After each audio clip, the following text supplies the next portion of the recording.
ആലപ്പുഴ ചേർത്തലയിലെ തിരോധാന കേസുകളിൽ പ്രതി സെബാസ്റ്റ്യനെതിരെ കാണാതായ ബിന്ദു പത്മനാഭന്റെ സഹോദരൻ ബിന്ദുവിന്റെ തിരോധാനത്തിൽ സെബാസ്റ്റ്യന് പങ്കുണ്ടെന്ന് ഉറപ്പാണെന്ന് സഹോദരൻ പ്രവീൺ പറഞ്ഞു. 130 പവന്റെ സ്വർണം ലോക്കറിലുണ്ടായിരുന്നു. അതെവിടെയെന്ന് അറിയില്ല. ബിന്ദുവിന്റെ പേരിൽ 50 ലക്ഷം രൂപ ബാങ്കിലുണ്ടെന്ന് സെബാസ്റ്റ്യൻ തന്നോട് പറഞ്ഞെന്നും പ്രവീൺ പറയുന്നു. ആദ്യം പ്രതികരണത്തിൽ ഭാഗങ്ങളിലുള്ള അന്വേഷണത്തിൻ്റെ കാര്യത്തിൽ എല്ലാവർക്കും അറിയാമല്ലോ, അത്ര കാര്യമായിട്ട് നടന്നില്ല.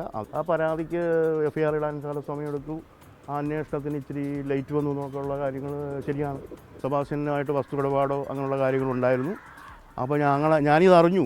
ഈ വസ്തു മറിച്ചു വിറ്റത് വേറെ ലേഡി വെച്ച് മറിച്ചു വിറ്റത് അറിഞ്ഞു.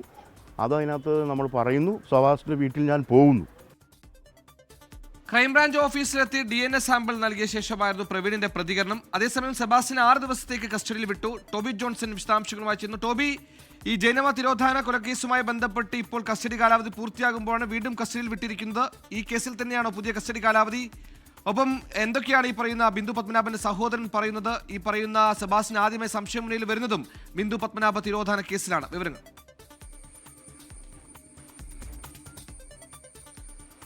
തീർച്ചയായിട്ടും സുഹേൽ, ഇപ്പോൾ ഏറ്റുമാനൂർ മജിസ്ട്രേറ്റ് കോടതിയാണ് ഈ ഒരു നടപടിയിലേക്ക് കടന്നിരിക്കുന്നത്. ഒരു 7 ദിവസം കൂടി വേണമെന്നായിരുന്നു ക്രൈംബ്രാഞ്ചിന്റെ ആവശ്യം. അത് അനുവദിച്ചിട്ടുണ്ട്. നിലവിൽ 6 ദിവസമാണ്. റിമാൻഡ് കാലാവധി കഴിയുമ്പോൾ ഈ കസ്റ്റഡി എക്സ്റ്റൻഷൻ വാങ്ങിച്ച് ഒരു ദിവസം കൂടി, അതായത് 13 വരെ കസ്റ്റഡി നൽകാമെന്നാണ് കോടതി പറഞ്ഞിരിക്കുന്നത്.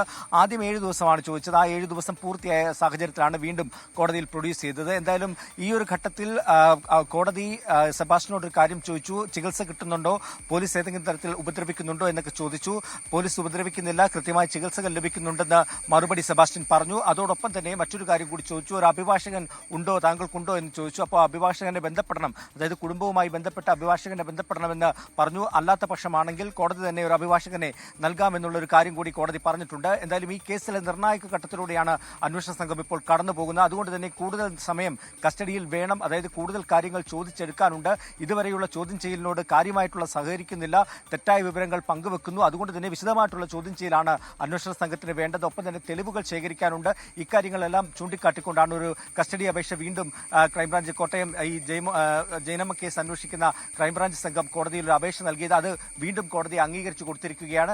6 ദിവസം കൂടി നിലവിൽ പറയുകയാണെങ്കിൽ 6 ദിവസമാണെങ്കിലും അത് 7 ദിവസമായി ലഭിക്കുമെന്നുള്ള ഉറപ്പും കോടതി നൽകിയിട്ടുണ്ട്. അങ്ങനെ ഒരു 7 ദിവസം കൂടി ഈ ഒരു കസ്റ്റഡി ലഭിക്കുന്നുണ്ട്. ഈ സമയത്തിനുള്ളിൽ തന്നെ DNA പരിശോധനാ ഫലം കൂടി വരികയാണെങ്കിൽ അത് അന്വേഷണ സംഘത്തെ സംബന്ധിച്ചിടത്തോളം വലിയ മുന്നേറ്റം ഉണ്ടാക്കാൻ, ഈ കേസ് അന്വേഷണത്തിൽ ഒരു സ്റ്റെപ്പ് കൂടി വെക്കാൻ അവർക്ക് സാധിക്കും. എന്തായാലും കസ്റ്റഡിയിൽ ലഭിച്ച സാഹചര്യത്തിൽ വിശദമായിട്ടുള്ള ചോദ്യം ചെയ്യൽ വീണ്ടും തുടരാൻ തന്നെയാണ് അന്വേഷണ സംഘം തീരുമാനിച്ചിട്ടുള്ളത്. സുഹേൽ, ടോബി, കഴിഞ്ഞ വെള്ളിയാഴ്ച മുതൽ ഇന്നേക്ക് 7 ദിവസം കമ എന്ന 2 അക്ഷരം ഈ പറയുന്ന സെബാസ്റ്റ്യൻ ഒന്നും പറഞ്ഞിട്ടില്ല, സെബാസ്റ്റ്യൻ മിണ്ടിയിട്ടില്ല. ഇനിയിപ്പോൾ 7 ദിവസം കൂടി, ഒരു മാക്സിമം 6 ദിവസം കൂടി സെബാസ്റ്റ്യന് വീണ്ടും കിട്ടുന്നു. ഈ കഴിഞ്ഞ ദിവസങ്ങളിലൊക്കെ കണ്ടെടുത്ത അസ്ഥികൾ, അതിന്റെ DNA പരിശോധനാ ഫലം, ഒപ്പം ഒരു കൂട്ടുപ്രതികൾ ചിലരൊക്കെ ഉണ്ടെന്ന സംശയം.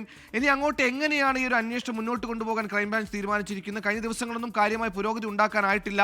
ചോദ്യം ചെയ്യൽ ഇങ്ങനെ തന്നെ തുടരാനാണോ? ഇനി അപ്പുറത്തേക്ക് മാനസിക വിദഗ്ധരെ അടക്കം കുറച്ചുകൂടി ശാസ്ത്രീയമായ അടിസ്ഥാനത്തിലൊരു ചോദ്യം ചെയ്യലിനാണോ ക്രൈംബ്രാഞ്ച് മുതിരാൻ ശ്രമിക്കുന്നത്?